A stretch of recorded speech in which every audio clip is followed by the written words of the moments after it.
A new report suggests more and more rideshare drivers are deadheading or circling the city in empty cars. Now, some Seattle rideshare drivers are calling for Lyft and Uber to temporarily pause onboarding for new drivers. And with the proposed opening of yet another indoor pickleball center, we review the history of our region's iconic and sometimes controversial sport. But first, we have a special guest, Gordon Padelford, Executive Director of Seattle Neighborhood Greenways, to talk about pedestrian and cyclist safety around town. Welcome, Gordon. Thanks, Jane. Thanks for having me. And also joining us is Brett Hamil, writer, performer, and the cartoonist behind the weekly series Doom Loop. Thanks for being here, Brett. So to kick things off, I want to hear, maybe we'll start with Gordon. What is one change that would make it safer for all of us to get around town? Yeah, great question, Jane. And, I think just zooming out really quickly, from our perspective, the fundamental shift we need to make as a society, as a local government, is just the belief that we can all get home safely, right? And then a bunch of decisions flow from that. And the paramount thing is really redesigning our most dangerous streets. And we've known what those are for a long time. They're notorious at this point. And your listeners can probably bring them to mind really quickly. If you think about fast, dangerous streets around Seattle, Aurora Avenue, Rainier Avenue, MLK, some streets through Soto, they look dangerous. And in fact, the data shows they are dangerous. And so the number one thing we're really hoping this new administration will do is actually tackling major redesigns of those streets. Cool. Yeah. Brett, I want to hear, what do you think? What is one change we could make that would make it safer to get around town? I was really enamored by that idea of having like a bucket of bricks at every crosswalk, and then you carry a brick across the street with you as a sort of apparent Don't mess menace. with me. Don't even think about it. Maybe that's not realistic to scale for the entire city, but I'm totally on board with making drivers respect bicyclists and pedestrians way more than they do right now. I think cycling with a brick in your hand does take a level of skill that I'm not completely sure I would have complete confidence in all the time. But yeah, as a pedestrian crossing the street, instead of the little flags, we could do like a brick, right? Exactly. I will say, the first time I started biking in Seattle, I came home so mad because, people were trying to run me off the road and whatnot that I thought about installing like a little tomato holder so I could chuck tomatoes at it. So yeah, that anger is palpable for a lot of folks experiencing that, I think. It really is. And I mean, I bring this up because in the short history of the show, we've already had to report on 2 deaths caused by cars hitting people who were not in cars. There's Allie, the cyclist who was killed on Beacon Hill, and most recently, Lily, the pedestrian who was killed on Capitol Hill crossing Pine. Both were using crosswalks. And Gordon, as you mentioned, even one death is too many. And I think that is why the city started this project called Vision Zero. Gordon, can you tell us a bit about Vision Zero, kind of how it came to be and how we're doing with that? Yeah, I'd be happy to. Vision Zero sort of as a concept originates from Scandinavia in general. And they really determined, we shouldn't be allowing these fatalities on our streets as just sort of background noise, right? If you're having to paint out a character in a TV show, you might just have them get in a car wreck because it's just sort of the background noise of our daily life. But if you think about it for a second, that's messed up. We should all be able to get home safely. And we shouldn't take for granted that we're just going to lose people to deaths and serious injuries in our ground transportation system, right? If an airplane goes down, it's headline news. If 5 people die on our streets in Washington State, that's just sort of background, and it may not even get in the media. So I appreciate you all covering it. So that's really the fundamental piece of it, is that deaths and serious injuries are unacceptable and they're preventable. In terms of the city of Seattle, it was a goal the city adopted back in 2015 to attempt to reach zero injuries or serious injuries and fatalities by 2030. And we're not on track to meet that goal. We're actually trending in the wrong direction, which is quite discouraging. But the good news is when we do see some of these projects being implemented around the city that the Department of Transportation is working on, you do see a reduction in fatalities and serious injuries, but we're simply not scaling them to meet the challenges we're seeing out there.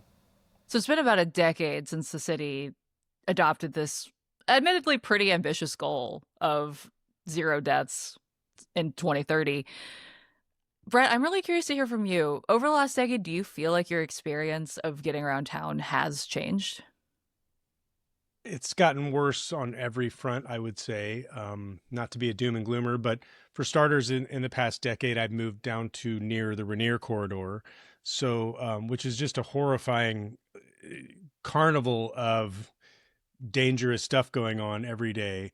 Um, I also had a kid, and there's nothing that makes you more aware of the lack of safety in our streets than having a kid and thinking, would I trust him to be able to walk a couple blocks? He's getting to the age where he can go visit a friend or something.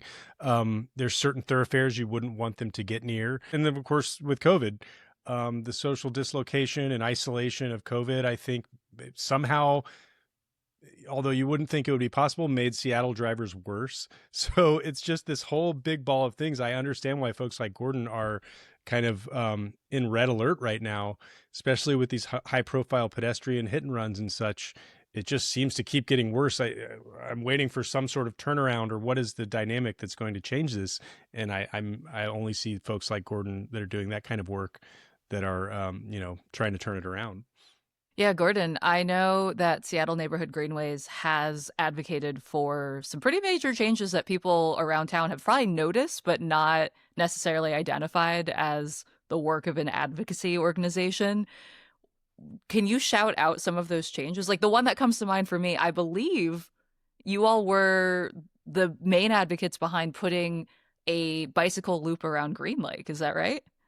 That's right. Yeah. And so that came around during a repaving project. So one of the key strategies is when we're going out and we're ripping up a street and we're doing repaving or putting in a water main or what have you, when we're doing that work, we should really be upgrading the safety features as well. And so the way Seattle Neighborhood Greenways works is we have a citywide nonprofit with 5 staff, and then we've got neighborhood groups all around town that are volunteer run and organized. And those volunteer groups then are seizing on these opportunities like that repaving project to lead campaigns to really push the city to, in this case, upgrade the crosswalks, upgrade the protected bike lane that is now around Green Lake called the Outer Loop. Some other things your viewers may have noticed is the reduction in speed limits from down to 20 on residential streets and 25 on most arterial streets is another big campaign we worked on a few years back. And so really anything out there you're noticing around sidewalks or crosswalks or protected bike lanes, speed bumps, that sort of thing is something we've either advocated for policy-wise or funding-wise or for specific projects. Yeah. Going back to the question I asked you all at the very beginning, what else could we be doing that would have a big impact? I mean, Gordon, you alluded to the idea of slowing down some of these giant arterial streets where people are literally drag racing. I mean, I cross Aurora on a pretty regular basis, and I am always kind of sending up a prayer before I do that because people are just, it's basically a highway and people drive like it is. So, what else are you all advocating for? Like, what are kind of the big pillars that you all are often trying to make progress towards? Yeah, I mean the big pillars are really around some of these major corridors where we're seeing the most crashes, right? You mentioned Aurora. That's a big focus of ours and has been for a while. And there's a great group of folks, the Aurora Reimagined Coalition, has been really sort of leading the way on that and trying to encourage the city to think bold. And then down in Rainier Avenue, MLK as well are sort of 3 major corridors we're focusing a lot of time and attention on right now. But then there's also smaller things, right? I'm not sure about bricks at crosswalks like Brett mentioned, but there are other treatments that you can do at some of those crosswalks. Raised crosswalks, for instance, you may have noticed a few places around town where basically you don't have to go down to the street level, but the crosswalk just continues at the sidewalk level. And so that's really nice from an accessibility standpoint, also from the standpoint of it slows down drivers coming across that. And then, you mentioned the recent fatality on Capitol Hill, and that really got us thinking a lot about basically creating an area where the corners are expanded out into the street so that you increase the pedestrian visibility and you sort of slow down those turning cars. And there's a number of different ways to do that. So the really positive thing I would say is that we know what the solutions are. It's really a question of scaling those solutions and finding the political will to implement those solutions, even when the conversations are tricky. And I really believe that we have a mayor who believes in this. And so it's just a question of, can we move fast enough to protect people before tragedies happens again? Yeah. And I mean, I feel like those little cutouts to make pedestrians more visible, also as a driver, I personally like when I have a little bit more visibility around a corner if I'm turning off of a street onto a major street. It's nice to be able to see what oncoming traffic is coming. And, if it also makes pedestrians more visible, it just seems like a win-win in that situation for me. Yeah, it's a total win-win. Those sort of corner curb bulbs are also an opportunity to get bike and scooter share off of the sidewalk, which is a challenge for accessibility. And when you do that, you're increasing accessibility for folks who may be low vision or in a wheelchair and are trying to navigate around all those shared bikes and scooters. You're increasing visibility for pedestrians, and then you're also calming the traffic for folks driving. So, like you said, it really is a win-win-win all around. And yeah. One thing that this does bring up for me is thinking about some opposition we've heard from businesses in Pioneer Square to putting in some of those bike and scooter corrals you mentioned ahead of the World Cup coming to town this summer.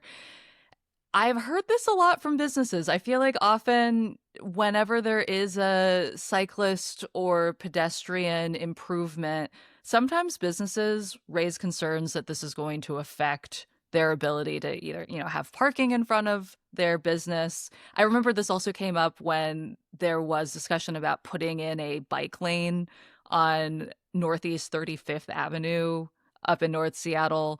I mean, we've heard this with the missing link for the Burt Gilman, with bike lanes on Stone Way. I mean, southbound Stone Way still doesn't have a bike lane. You're just kind of going with gravity. And I've seen cyclists resentful of those arguments, calling them this form of NIMBYism. And while I understand that frustration, I'm curious to hear what you all think advocacy groups like Seattle Neighborhood Greenways could be doing to be working with these businesses or organizations. Like, should they be working with them? And if so, what works in terms of coalition building here? yeah, I think that's a great question. In terms of the data, there's pretty good research now that most safety projects, most bike projects, they don't negatively impact businesses. They oftentimes are positive. If at worst, they're usually sort of neutral. But, change is hard and change is scary, and you can't just go to a business and say, hey, like the data actually shows you're going to be fine. Because if you're a small business, it can be hard to keep running, right? In a city like Seattle, which is as expensive as it is.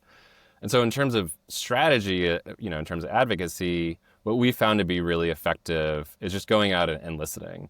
And so, for instance, in the Pike Pine corridor, our local group here in the Central District and Capitol Hill did a bunch of outreach and engagement to businesses. And instead of going out with data and saying, actually, these bike lanes are going to be great for your business, you should really support them, they just went out and said, like, what are your pain points transportation-wise? Like, how are your employees getting here? How are your customers getting here?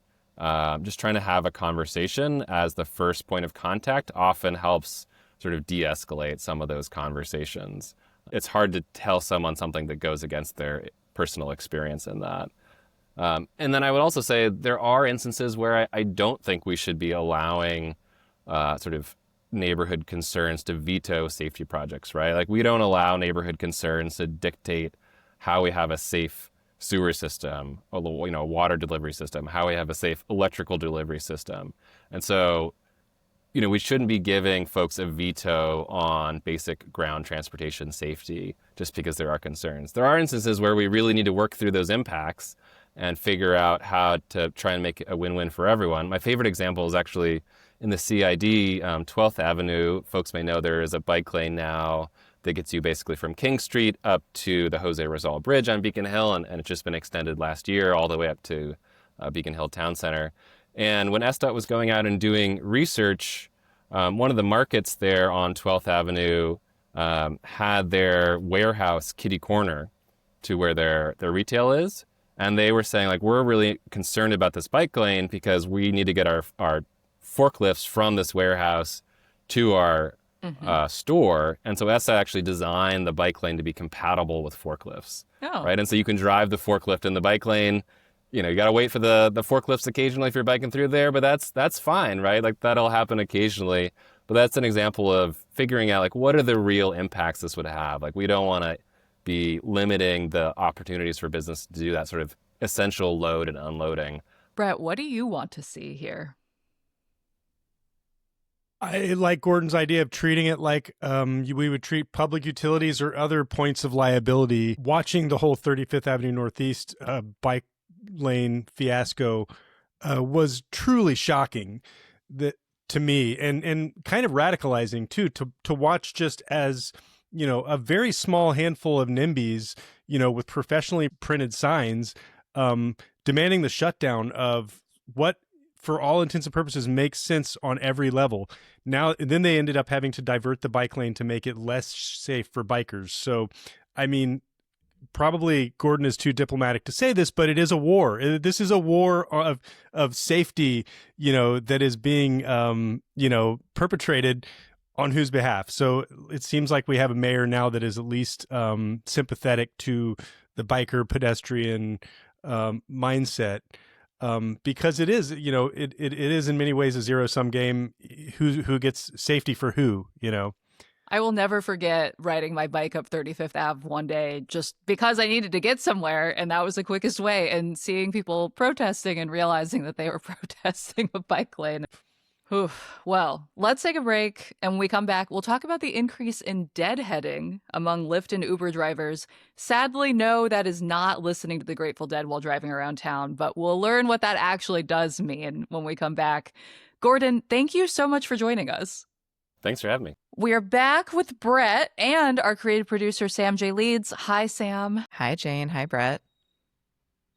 So last week, Seattle rideshare drivers protested outside of Uber's engineering offices downtown at rush hour after Washington's drivers union released a report analyzing data that they collected in partnership with the University of Washington and King County Records and Licensing with funding from our state's Department of Ecology. So what they found was after talking to 212 drivers who collectively did over 952,000 trips in Washington state between 2019 and 2024, was that the number of empty miles driven without a passenger by Uber and Lyft drivers has skyrocketed. So this is what they call deadheading. Basically, you got a rideshare driver just driving around town waiting to get work. So in 2019, drivers spent 62% of their trips with a passenger on board. So the majority of their time was spent actually driving people. In 2024, that flipped. So 55% of trips, so the majority of trips, were happening without a passenger. Lyft did not reply to a request from comment from us, but Uber told me that they, quote, haven't been able to verify these claims and that this report relies on an extremely small, unrepresentative sample of drivers. Sam, Brett, do those stats square with what you've seen in terms of Lyft and Uber drivers driving around town? I rarely take Lyft and Uber. It's usually sort of a last resort for me, but I have noticed oftentimes when I'm dealing with someone who is blocking traffic, attempting to park badly or double parking or whatever, it's often as I'm driving by, they have a Lyft and Uber sticker on the window and you can see the phone up with a map. And I think often that's, either they're trying to find a passenger that they need to pick up or they're unfamiliar with the neighborhood and trying to get around. My instinct is to trust the rideshare drivers union in general on this because they're the people who are sort of representing the workers here. But yeah, I'm curious, Brett, if you've seen more evidence one way or the other. I couldn't really say or quantify, but it's just totally demoralizing to think that there are cars out there just wandering out around looking for a passenger. Like, traffic is already pretty bad. We don't need those extra cars out there taking up space on the streets. Yeah, the part you bring up about just cars driving around, the pollution and the congestion seem to be major contributors in this situation as well. But given that this is a drivers' union, a lot of the concerns focus mostly on what the drivers are looking for. And the recommendations that came in this report from speaking with these drivers, and also that were highlighted at the protest last week, is that there should be a temporary pause on onboarding new drivers. So when I got comment from Uber blamed Seattle policies that require companies to pay their drivers a minimum wage as employees instead of treating them all as contractors. They pointed me to a 2024 blog post that argued that after the city's minimum pay standards took effect, rider fares on average increased by 40%.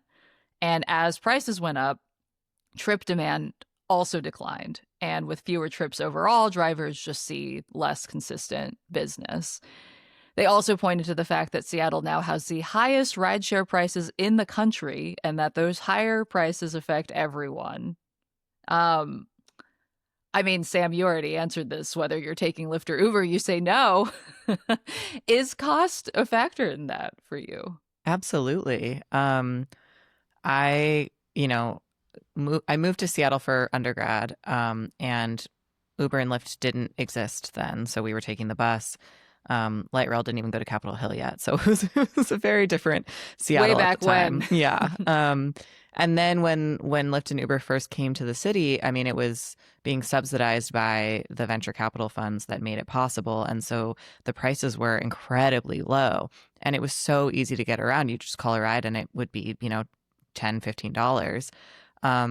And it's interesting that Uber pointed to the minimum wage going up as the reason for prices going up, because my understanding of the history of rideshare companies is that the prices started to go up when the VC money sort of ran out and they could no longer suppress the prices to compete with, taxi services, and essentially had to start raising them in order to turn a profit. I'm curious if what the incentive model is for people working for these rideshare companies to onboard drivers. Do they get paid based on the amount of drivers that they're onboarding? And how does that impact ultimately the number of drivers that are being onboarded on a regular basis versus the actual demand for rides?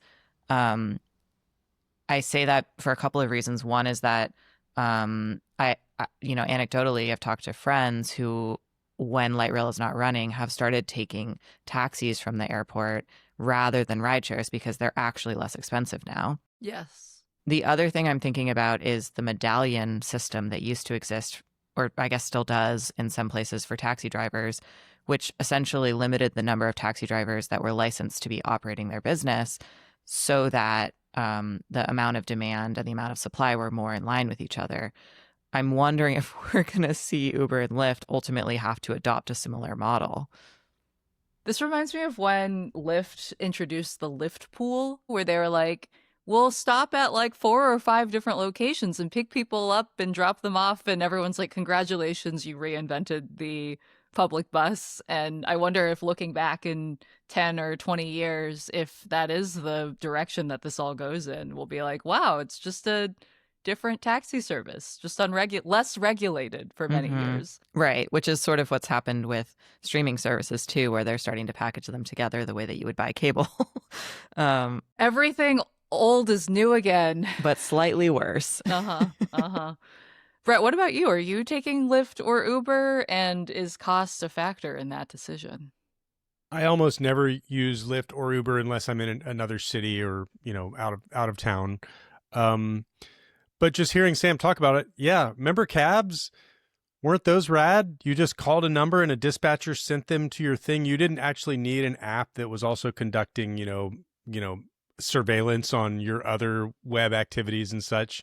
Well, the Seattle taxis now have an app.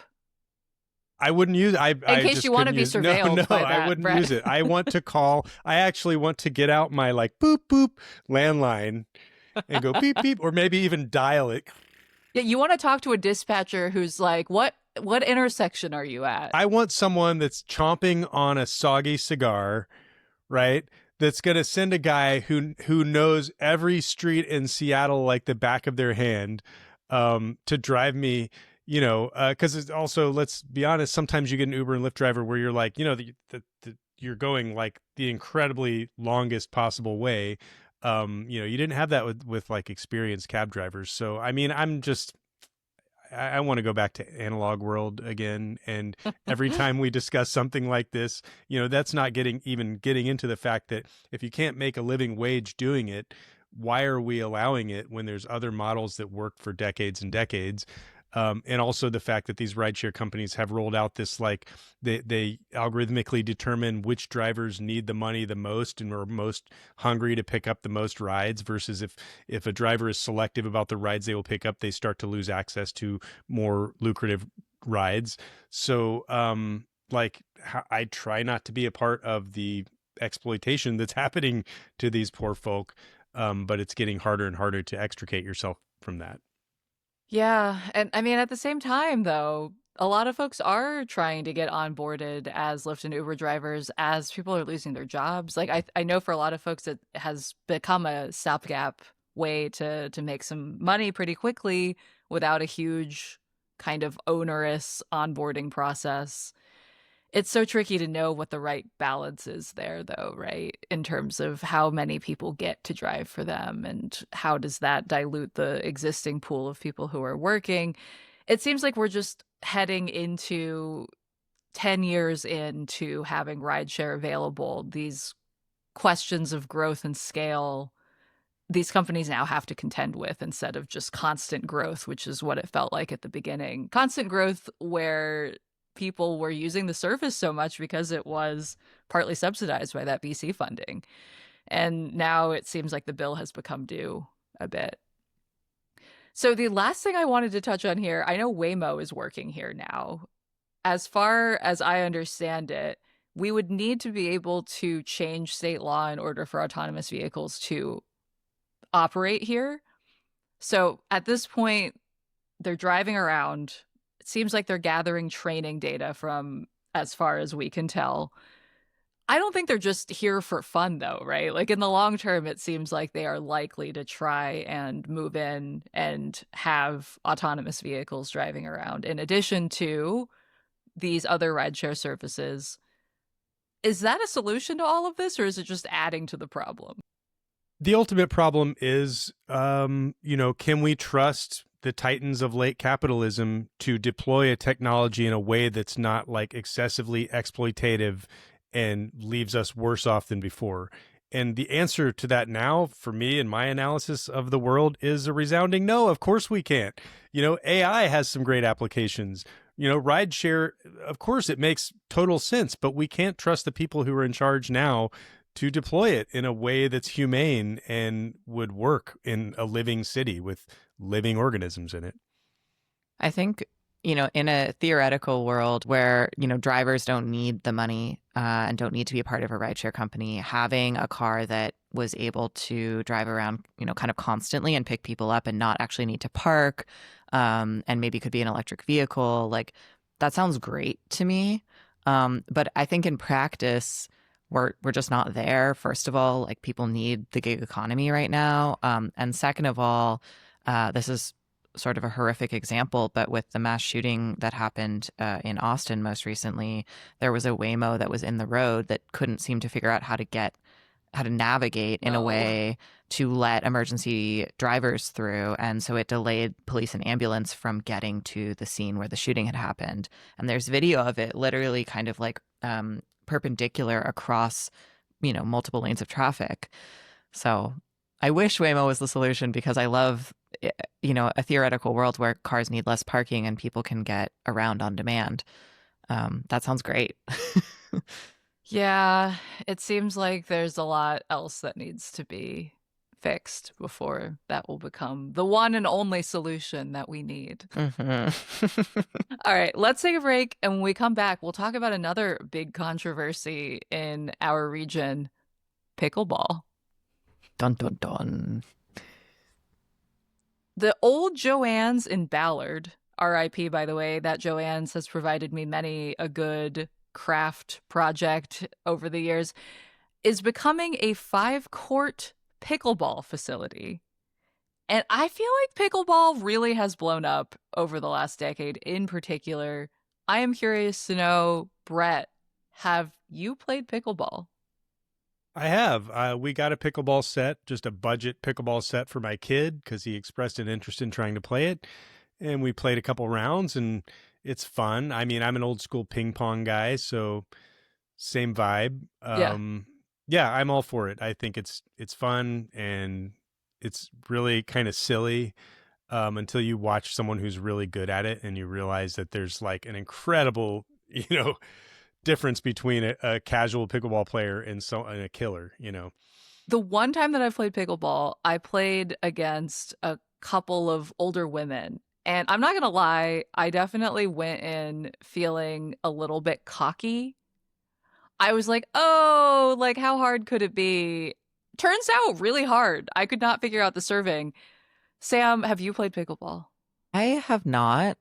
I am a fan of ping pong and I like badminton too. So I feel like, it could be a sport I should try this summer. I used to live near the Lower Queen Anne tennis courts in Kinnear Park. And the number of times I've seen pickleball people take over those tennis courts and the tennis people be pretty upset about it is not zero.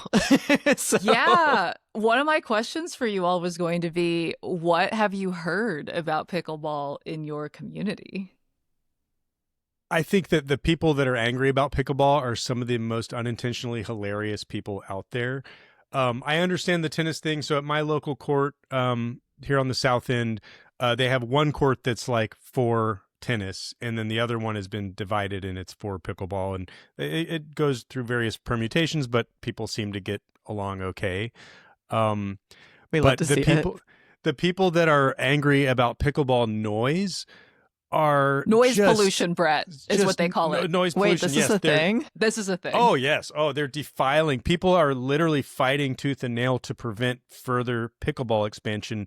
And look, it's something that would happen on The Simpsons in Springfield. Like Seattle catches pickleball fever. And then all of a sudden, all you hear is pickleball, everywhere. Everyone's going to play pickleball. But eventually it will come back down to a manageable level. Not everyone is going to be in pickleball frenzy forever.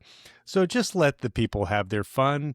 It's like a fairly low impact outdoor sport that people can get into. The noise, I mean, the block where I live, there's construction noise on someone's house every day of the week for the past decade. So, I mean, come on. It's just like little balls getting knocked around. Yes. I feel like this is a situation that can be described only as the girls are fighting. One of my favorite things that I have seen about this in Seattle was a sign that someone put up at Magnolia Park that says, pickleball is not allowed. This court is designated tennis only. Violations are punishable by fines up to $150. My God. It's very professionally done. It looks like something that the city issued, and it even has the Seattle Parks and Rec logo at the bottom. But allegedly, this is not something that the Parks and Rec department actually put up.